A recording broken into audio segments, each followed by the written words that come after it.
우리가 함께 교도관 1절의 말씀을 중심하여서 주께서 나를 아시나이다 라고 하는 말씀으로 함께 은혜 나누기를 원합니다.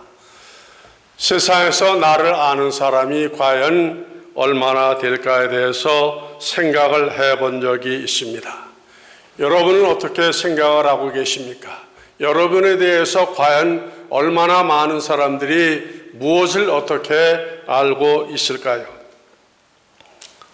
사람마다 자기를 기억해주고 알아주는 사람이 있기를 바라는 것은 모두가 공통된 생각이라고 믿습니다. 그래서 더 많은 사람에게 자신을 알리기 위하여서 열심히 세상을 살아오고 있는 것입니다. 사람 중에는 좋은 일로 알려진 사람이 있는가 하면은 반대로 나쁜 일로 알려진 사람도 있습니다. 좋은 일로 알려지는 사람은 본인만 자랑이 되는 것이 아니라 가정의 기쁨이요 가문의 영광이 되기도 합니다. 연말이 되면은 이제 얼마 남지 않아서 각 신문마다 지면에 이제 많은 송년 모임이 올라오게 되어집니다. 고향을 중심으로 모이기도 하는 경우도 있습니다. 거기에 빠짐없이 등장하는 것이 각 지역의 대표적인 인물들이 신문에 등장을 하게 되어집니다. 그러나 세상에서 아무리 이름이 나도 하나님께 기억하심이 되지 못하면은 불쌍한 사람이 아닐 수가 없습니다. 그런 사람에 대하여서 성경은 말씀하기를 성공한 것 같으나 실상은 실패한 사람이다 이렇게 말씀하여 주고 있습니다. 하나님께서 나를 아신다고 하는 말씀은 양면성이 있습니다. 믿음의 사람에게는 위로와 축복의 말씀입니다. 전지하시며 전능하시며 영존하신 하나님이 나를 아신다고 하는 것은 참으로 은혜로운 말씀이요 축복의 말씀이 아닐 수가 없습니다. 그 말씀은 하나님께서 우리의 이름만 아시는 것이 아니라 우리의 지은 모든 죄가 예수 그리스도에 보일려서 탕감받은 사실을 아신다고 하는 것입니다. 세상에서 천국으로 우리의 삶의 경계를 이제 옮겨주시겠다고 하는 말씀인 것입니다. 그러므로 심판의 주 되시는 하나님이 나를 아신다고 하는 것은 정말로 너무도 소중하고 귀한 축복의 말씀이 아닐 수가 없습니다. 왜냐하면 우리가 하나님께 원하는 것을 당당하게 요구할 수 있는 권리가 주어졌기 때문입니다. 세상을 떠나게 될 때에도 하나님의 나라 천국에 눈치 보며 들어가지 아니하고 당당하게 들어간다고 성경은 기록하고 있습니다. 누구도 우리의 가는 천국길을 가로막을 사람이 없는 것입니다. 그래서 예수님은 요한복음 14장에서 너희가 무엇인지 나의 이름으로 내 아버지께 구하라 그리하면 어떻게 하셨다고요?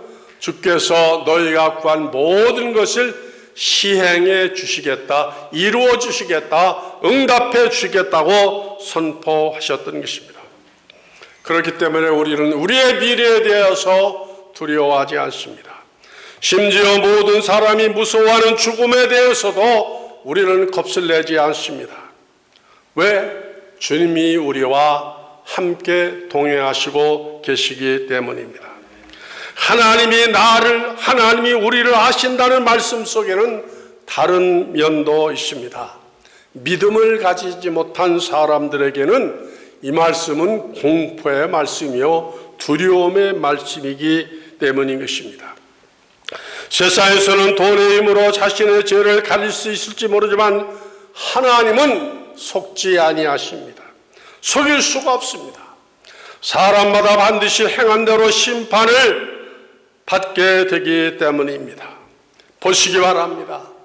오늘 성경에서 하나님이 나에 대해서 어느 정도로 얼마나 정확하게 아신다고 말씀하고 있습니까? 여러분은 자신에 대해서 내가 어떤 존재인 것을 얼마나 알고 계실까요? 가수 김국환은 그가 부른 노래에서 그랬습니다. 내가 나를 모르는데 내가 나를 어떻게 알겠느냐. 그렇지 않습니까? 우리가 잘 알고 다 아는 것 같아도 자신에 대해서 알지 못합니다. 사람이 아무리 지혜로운 것 같아도 분별력이 없습니다. 미래를 알 수가 없습니다. 그래서 철학자인 소크라테스는 누구를 알라 그랬어요? 내 자신을 알라 말씀하였습니다. 이사야 성경에서는 더 분명하게 말씀하였어요. 지렁이 같은 너 야곱아 이렇게 말씀하셨습니다. 그 야곱이라는 말은 우리 인생 전체를 통칭하는 거거든요. 지렁이, 누가 지렁이 같다고? 내가 지렁이 같다는 겁니다. 여러분이 지렁이, 누가 보실 때? 하나님이 보실 때. 왜 지렁이 같다고 말씀하셨을까? 여러분, 지렁이가 눈이 몇 개인지 누가 혹시 아시는 분이 계세요? 한 개인지 아는 사람 손 들어보세요. 한 개라고 생각하는 사람 아무도 안 계셔요. 그럼 지렁이 눈이 두 개라고 생각하시는 분?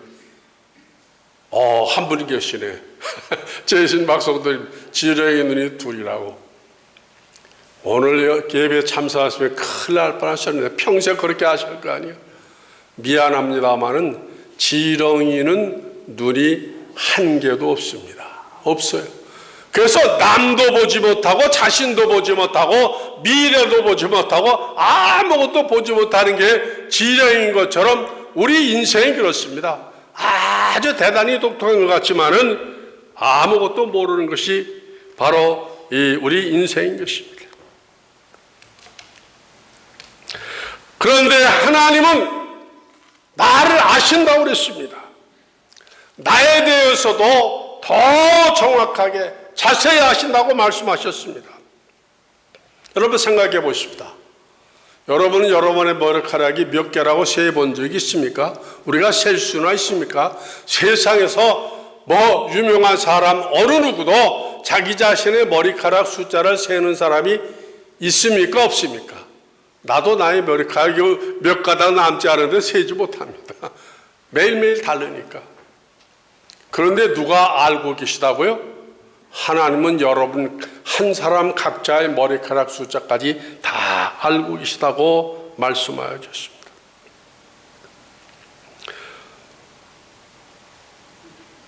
여러분은 여러분의 몸에 뼈가 몇 개나 있는지 혹시 아시는 분이 계세요? 근데 우리 중에 아는 분이 있더라고요. 누가 알까요? 의학을 공부하신 분들은 아시더라고요. 공부했으니까. 내 몸에 뼈가 몇 개가 있고 그 다음에 피의 방향이 어느 쪽으로 출발해서 어디로 돌아서 어떻게 도는지도 알고 심장의 위치도 알고 무게도 알고 크기도 알고 공부한 분들은 알더라고요. 제가 십수년 전에 제가 아는 분이 그 뇌 속 아주 센터에 6mm짜리 그 애누리즘이 있어가지고 USC 의과대학에서 탄층 그 뇌 촬영을 해러 오라고 그분을 모시고 갔어요. 그래 나중에 그 뇌 탄층 촬영한 것을 그 보여주면서 설명해 주는데 너무 놀랐습니다. 나는 이 우리 머릿속이 뭐 그냥 텅 빈 줄 알았어요. 아무것도 없는 줄 알았어요.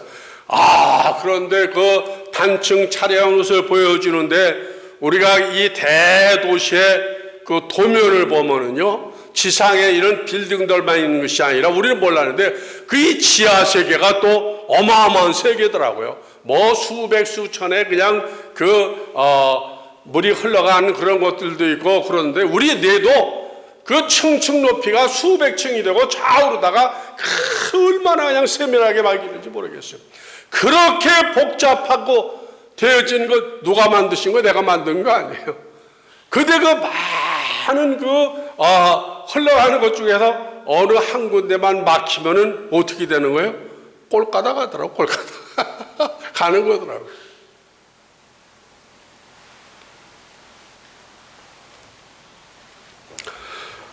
오늘 시편 139편에서 하나님께서 나를 아시되 우리를 아시되 어렴풋이 아시는 것이 아님을 말씀하였습니다. 깊이 있게 아십니다. 정확하게 아십니다. 확실하게 아십니다. 분명하게 하십니다. 하나님 우리에 대해서 무엇을 그렇게 정확하고 확실하고 분명하게 아실까요? 첫째는 2절 말씀 가운데 보니까 나의 앉고 일어서심을 아신다 그랬습니다. 이 말이 무슨 말인 거 아니요? 나의 현재 상태를 다 알고 계신다는 겁니다. 우리 의사도 다 모르지요. 부모도 자식을 모릅니다. 근데 하나님은 나의 현재 상태, 이 건강의 상태를 다 알고 계신다 그랬습니다. 움직임, 행동만 하신 것이 아니라 또 2절 후반절에 보니까 내 생각까지도 누가 아신다고요? 하나님이 아신다 그랬습니다. 생각하는 것까지 아신다. 사람은 눈에 보이는 것만 알 수 있습니다만은, 움직이는 것만 봅니다만은, 그러나 하나님은 시간과 공간을 초월해서 모든 것을 다 살피고 계십니다. 멀리 계시고 높이 계셔도 다 내려다보고 계시는 것입니다. 그래서 사도행전 10장에 보면은요, 이방인이죠. 이달리아의 백부장, 군대 100명의 부하를 거느린 사람이면은 고급 장교 아니에요. 그런데 그 사람이 하나님을 섬겼다고요. 아주 기적적 일이 아닐 수가 없어요. 그가 선행을 많이 베푸는 것을 누가 보셨다 그랬죠? 아셨다 그랬죠? 하나님이 아셨다 그랬습니다.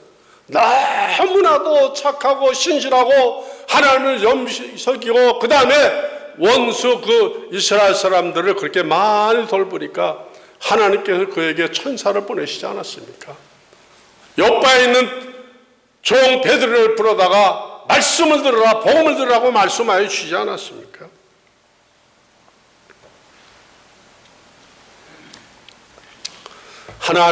그 하나님이 여러분이 지금 이 자리에서 무엇하고 계시는 것을 아신다고요?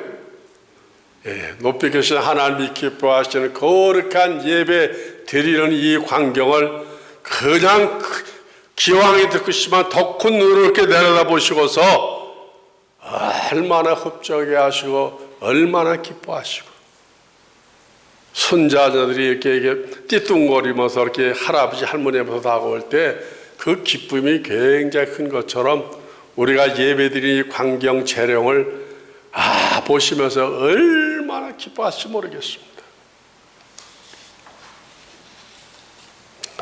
하나님이 그것만 하시는 것이라 우리의 현재 상태 생각하는 거 오늘 여기 보니까 말하는 것까지 다 아신다고 말씀하지 않았습니까?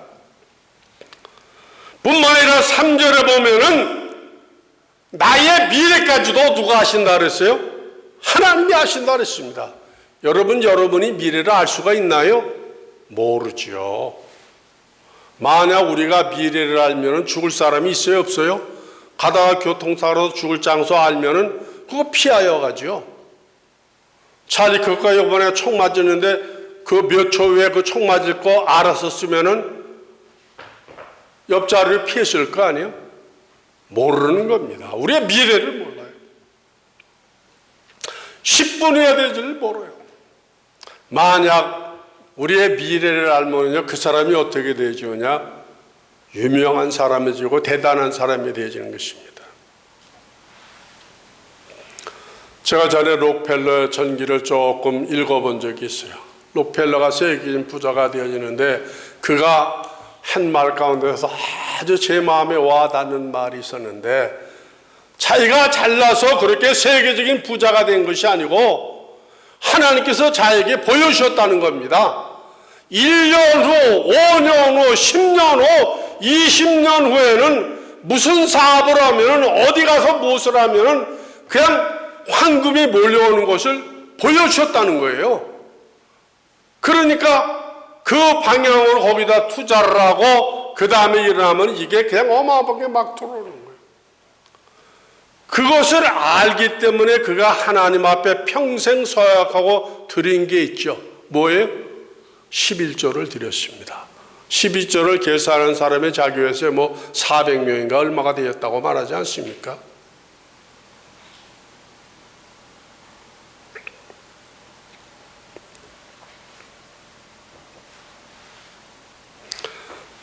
김정일 이리가 살아있었을 때에 어느 분이 그 텔레비를 보면서 같이 있다가 나한테 그런 얘기를 하더라고요. 목사님, 저 김정은이 우리가 받지 못한 거 하나 받은 게 있다고 그러더라고요. 그게 뭡니까? 그랬더니 무당의 영을 받았다고 그러더라고요. 그 사람도 영적인 사람이에요. 무당의 영이 무슨 영이죠? 성령에 반대되는 악령, 귀신의 영 아니에요? 귀신이 무엇을 알죠? 귀신같이 알아요. 귀신같이 알아요. 귀신도 압니다. 그래서 이 김정은이가 귀신의 영을 받았기 때문에 누구와 협상하든지 혹은 저 사람이 내가 공격하면은 무너질 사람을 알고서 집중적으로 공격해서 자기 퇴수하에 사람을 끌어들인다는 겁니다. 그런데 김정은이가 모르는 것이 있는데 무엇을 몰라요? 미래를 모르는 거예요. 자기의 죽음을 모르는 겁니다. 하나님께서 또 우리에 대해서 아시는 것이 있는데 무엇을 아시느냐? 내가 행한 모든 것을 다 아신다 그래요. 다 아신다. 내가 행한 것을 모든. 우리 김은혁 권사 말하실 거예요. 윤정길 집사님이 우리 교회 제1호로 교회 공동묘지에 돌아가신 분이신데 그 윤정일 집사님이 한국에서 수학선생을 하셨다가 45, 6년 전에 이제 미국에 오셨다가 뇌암에 걸려서 수술을 받고 한 1년 만에 돌아가셨는데 수술을 받고 나서 신방 가면은 그냥 계속 울고 계시더라고요. 아니 왜 우십니까 했더니 자기의 죄 때문에 우신다는 거예요. 무슨 죄를 그렇게 많이 지었습니까? 그러니까 자기가 1달, 2살 때 어머니 젖을 빨다가 이빨에다가 엄마 그 젖꼭지 깨물었던 죄가 그렇게 깊이 온다는 거예요. 성령께서 그 비춰주시니까 그의 지난 모든 죄를 회개하는데 무슨 죄까지? 엄마 젖꼭지 그 깨물었던 그 죄까지 아파가지고 그까지 회개한다 그랬습니다. 하나님은 그것까지도 다 아시는 것을 말씀하여 주신 것입니다. 얼마 전 40대 중반에 있는 어느 사람이 공항으로 몰래 비행기를 타고 도망가려다가 붙잡혀가지고 수갑에 채워서 끌려가는 장면을 보았습니다. 한국 대기업에서 근무하다가 그 기업의 비밀을 다른 나라에 팔아먹은 것이 걸려가지고 이 사람이 공항에서 잡힌 거예요. 안 잡히려고 얼마나 노력을 많이 했겠습니까? 그러나 죄 지은 사람에게는 숨을 곳이 있다고요? 없는 겁니다. 세상의 법도 이렇게 무섭습니다. 죄를 짓고서는 갈 곳이 없습니다. 그래서 성경은 죄 지은 사람이 하나님을 떠나서 피할 곳이 없다는 것을 강력하게 고발하고 있습니다. 하나님께 항복하고 하나님의 통치 안에 들어가는 모두가 되시길 주님의 이름으로 축복합니다. 제가 오랫동안 교제를 나누셨던 어르신이 계십니다. 지금은 물론 고인이 되었습니다마는 한인타운에서 부름 침례교회라고 올림픽하고 웨스턴 근처에 한인회관이 있죠. 그 건물 뒤편에 지금은 거의 다 헐어버리고 이제 높은 빌딩 올라갔습니다마는 그라지를 개조해가지고 부름 침례교회라고 하는 교회를 개척해서 목회를 하시다가 그 다음에 피코하고 베란드에 있는 옛날 극장 건물을 사가지고 거기에서 목회를 하시다가 마지막에는 시에라 기도원이라고 한 3, 40년 전에 기도원이 몇 군데 디자인했는데 한국 사람들이 가장 많이 갔었던 그 기도원 원장을 하셨습니다. 어떤 분이 그러더라고요. 목사님 그분에 대해서 어떻게 잘 아십니까? 그분의 동생이 박성주 집사라고 우리 교회 초대 회계 집사님을 몇 년 하셨던 분이십니다. 박성주 집사님. 그분도 노래를 잘하시고 형님 박철주 목사님도 얼마나 참 이 찬양을 잘하신지 찬양을 하면 큰 은혜와 감동을 받아서 우리 교회에 와서도 여러 번 그 찬양으로 은혜를 끼쳐 주셨던 분입니다. 그 박철주 목사님을 제가 처음 만났던 것은 지금부터 50년 전이에요. 50년 전. 웨스트민스터 장로교회라고 제가 미국에 와서 처음 발을 디뎌놨었던 교회였습니다. 그 교회를 담임하셨던 목사님이 차남진 목사님이라고 광주분이신데 지난번 설교 때 제가 말씀드렸죠. 영어 성경을 암송을 하신 분이십니다. 그것도 마태복음부터가 아니라 요한계시록부터 거꾸로 암송하시는 분이에요. 대단한 어르신이죠. 그래서 1950년대 초에 미국에 유학을 오셔서 여기에 유명한 세계신학교를 유학을 하시고 한국총회신학교에 가셔서 오랫동안 교수 생활하시다 은퇴하시고 다시 미국에 오셔서 웨스트민스터 장로교회를 지금의 메가도건 근처에 있는 그 조그만 미국 교회를 빌려서 예배를 드리실 때 그때 박철주 침례교회 목사님이 강단에 오르셔서 간증한 내용 50년 전 내용을 제가 들었던 것을 여러분에게 소개하면서 은혜 받기를 원합니다. 한국에서 그분이 중앙대학을 나오셨는데 그 부모님이 당신의 뒤를 이어서 목회자가 되기를 강력하게 요청하셨어요. 우리 교단의 목사님이셨는데 전라도 지역에서 목회를 하셨답니다. 근데 이 박철주 그 아들이 거절한 거예요. 왜냐하면은 그 5, 60년 전에 한국 교회가 지금은 뭐 목사님들 대우도 좋고 그럽니다만은 시골교회 가난한 교회를 섬기기 때문에 경제적으로 너무 힘들어 자기는 그렇게 살고 싶지 않았답니다. 돈을 많이 벌어서 장로로서 아주 참 멋있게 살고 싶었답니다. 그래서 이제 학교를 졸업하고서 처음 시작한 것이 무역을 했다는 거예요. 처음엔 뭐 보따리 장소였겠죠. 일본을 왔다 갔다 하면서 무역을 시작하는데 이게 그냥 갑자기 막 점점 불어나기를 시작합니다. 번창합니다. 상상할 수 없어도 큰 부를 이루게 되니까 자기도 모르게 그때부터 믿음의 삶에서 점점 멀어지더니 급격하게 타락한 삶을 살아가기 시작하였습니다. 그런데 어느 순간인가부터 평생 잘 되어지라 믿었던 그 사업이 자꾸만 내려가기 시작하는 겁니다. 벨벳 수단을 다 써도 안 되어지는 거예요. 그러더니 그렇게 큰 물질도 점점 자기에서 떠나가기를 시작합니다. 크게 샀던 집이 팔아가지고 그걸 절반으로 줄여서 작은 집으로 갔어요. 또 그것을 팔아가지고 또 작은 집으로 갔어요. 나중에는 안 돼가지고 팔아서 전세로 갔답니다. 그것도 또 안 돼가지고 전세를 빼가지고 월세로 들어갔대요. 그게 마지막에는 줄였더니 리아카로다가 살림이 그 하나가밖에 안 남더래요. 근데 월세도 낼 형편이 못 되는 거야. 그런데 마침 그 서울 뭐 봉천동에 어디 산골 골짜기에 집을 짓다가 추운 겨울이라 공사를 못 해가지고 아직 문짝도 없는 그 거덜대기를 걸치는 집. 그냥 놔두면 거지들이 와서 그 집을 그냥 망쳐놓으니까 그런 집을 누군가 들어와서 살 것을 원하는 사람 들어오면은 돈 안 받고 봄철 공사할 때까지 지켜주면서 사는 곳이 있어가지고 그 집에 들어가셨다는 거예요. 월세도 안 내고 그러면서 거기서 이제 몇 식구가 삶을 살아가기 시작합니다. 서울의 명동에 있는 자기 친구가 옛날에는 그 당시에만 해도 피아노가 없었고 풍금 가기를 했을 때랍니다. 어느 날 편지가 온 거예요. 야 철주야, 너 우리 가게 좀 들려라. 충청도에 있는 시골교회에서 풍금을 사기를 원한다고 편지가 왔는데 내가 거기에 가서 풍금을 하나 팔아가지고 오라고. 그 선택은 여기 일할 것도 없는데 그래서 그 친구한테 가가지고 준 편지를 들고서 가는 차비만 주더라고요. 오는 차비는 거기서 풍금을 파니 계약금으로 쓰라고. 그래가지고 이제 충청도로 가는 겁니다.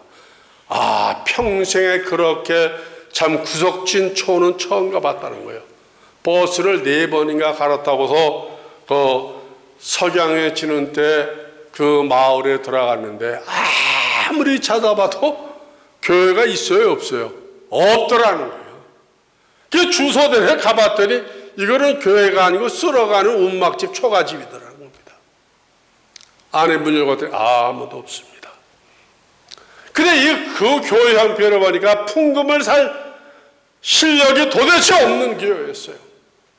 그러나 어떡합니까? 돌아갈래도 차가 있어요, 없어요? 하루에 한두 편밖에 없는 거고, 돌아갈 돈도 없고, 배는 고파 죽겠는데 먹을 음식도 없고, 밥 얻어 먹을 것도 없고. 그래서 문이 열렸으니까 그 문을 열고 들어가서 그 다음에 신세 타령을 하다가 잠이 들어서 거기서 쓰러져 잠을 자는 겁니다. 근데 새벽 2시경 되어졌는데 갑자기 드르륵 소리가 나더래요. 그러면서 예배당 그 한 벽면에 슬라이드, 자동 슬라이드가 지나가는데 세상에 무슨 사진이 지나가냐면은 자기의 일생이 글로 쫙 지나가더랍니다.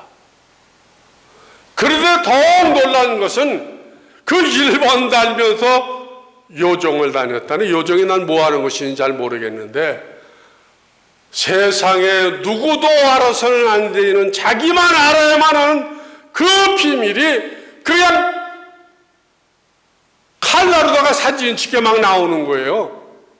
그래서 그것을 보면서 무릎을 치면서 맞습니다, 저게 납니다, 저게 납니다, 저게 납니다 하면서 계속 회개를 하면서 눈물 콧물을 흘리면서 그냥 부르짖고 있는데 새벽 4시에 그 교회 사찰 집사님이 종을 치고 그날 새벽부터 부흥회를 하려고 이제 했는데 문을 열고 들어와서 그 다음에 불을 켜고 종을 치려고 했다 보니까 세상 보지 못한 거대한 최고가 그 레슬링 선수 많았거든요.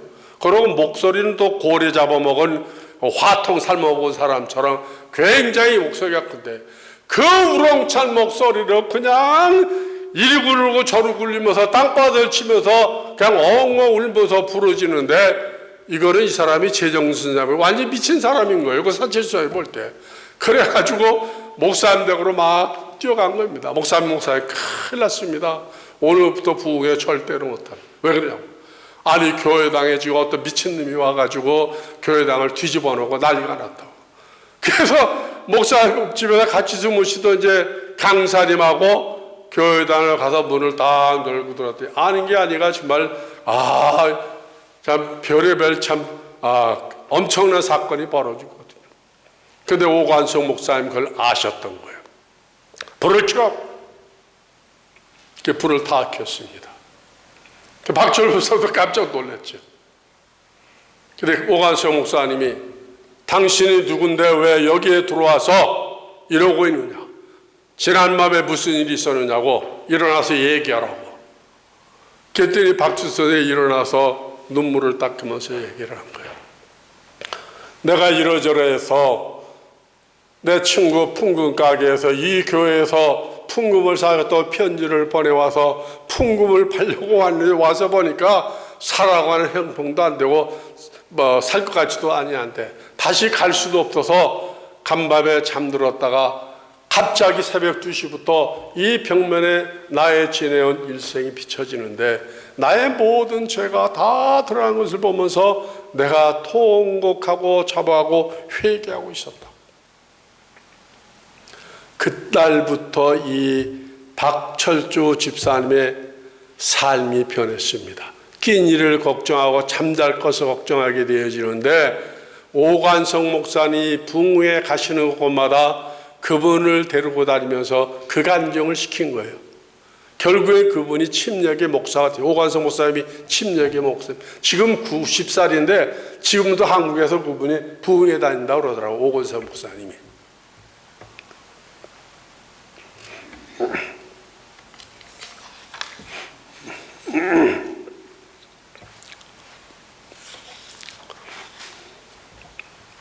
근데 박철수 목사님이 그런 말씀 하시더라고요. 60년 전 그때는 한국에 슬라이드가 자동 슬라이드가 없었대요. 하나 놓고 비치면 뽑아가지고 또 집어넣고 그랬었는데 미국에 오니까 자동 슬라이드가 있어가지고 미국에 온 기념으로 그걸 샀다고 그날 간증을 하면서 그 말까지 하는 것을 들었습니다.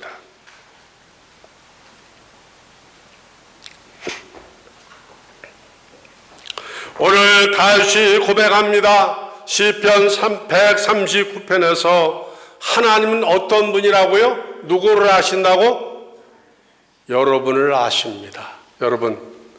여러분보다도 하나님이 다 아십니다. 우리가 말하는 것도 주시고 남 비난하고 욕하는 것도 주시고 것은 우리가 평생 한 말까지도 주님이 다 기록해 놓고 있습니다. 녹음해 놓으셨습니다. 예? 우리가 은밀하게 행한 것까지라도 다 촬영해 놓은 거예요. 나는 요즘에 그 핸드폰 보면 필름도 없으면서 그냥 다 녹화하는 것 보면서 하나님의 말씀을 100% 믿는 사람이에요.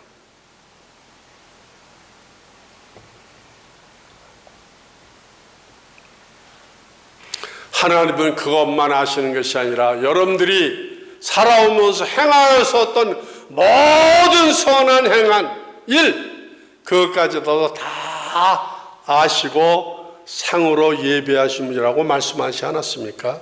무엇까지 상을 주신다고요? 내 작은 소자에게 물 한 컵 대접한 것까지라도 상을 잃지 아니하겠다 말씀하신 그 하나님이십니다. 저는 주님이 우리의 죄를 용서해 주셨다는 이 말씀 앞에 얼마나 감사한지 모릅니다. 박철주 목사님의 지은 죄를 하나님께서 어떻게 용서해 주셨느냐, 이사야 성경에 보니까 너희 죄가 붉을지라도 주홍 같을지라도 흰 양털과 같이 눈과 같이 어떻게 해주셨다고요? 희게 해주셨다 그랬습니다. 여러분의 죄도 그렇게 해주신 것을 믿으시기를 주님의 이름으로 축복합니다. 동이 서에서 먼 거와 같이 우리의 죄가를 다시는 기억지 아니한다. 동과 서는요, 시간이면 갈수록 만날 수가 있어요, 없어요? 없는 겁니다. 우리가 주님 앞에 나아갈수록 더 멀어져 가게 되어지는 것입니다. 그 은혜와 축복을 허락하신 하나님 앞에 감사와 영광을 돌리시는 저와 여러분의 생애가 되어주시기를 주님의 이름으로 축복합니다. 걸어가신 앞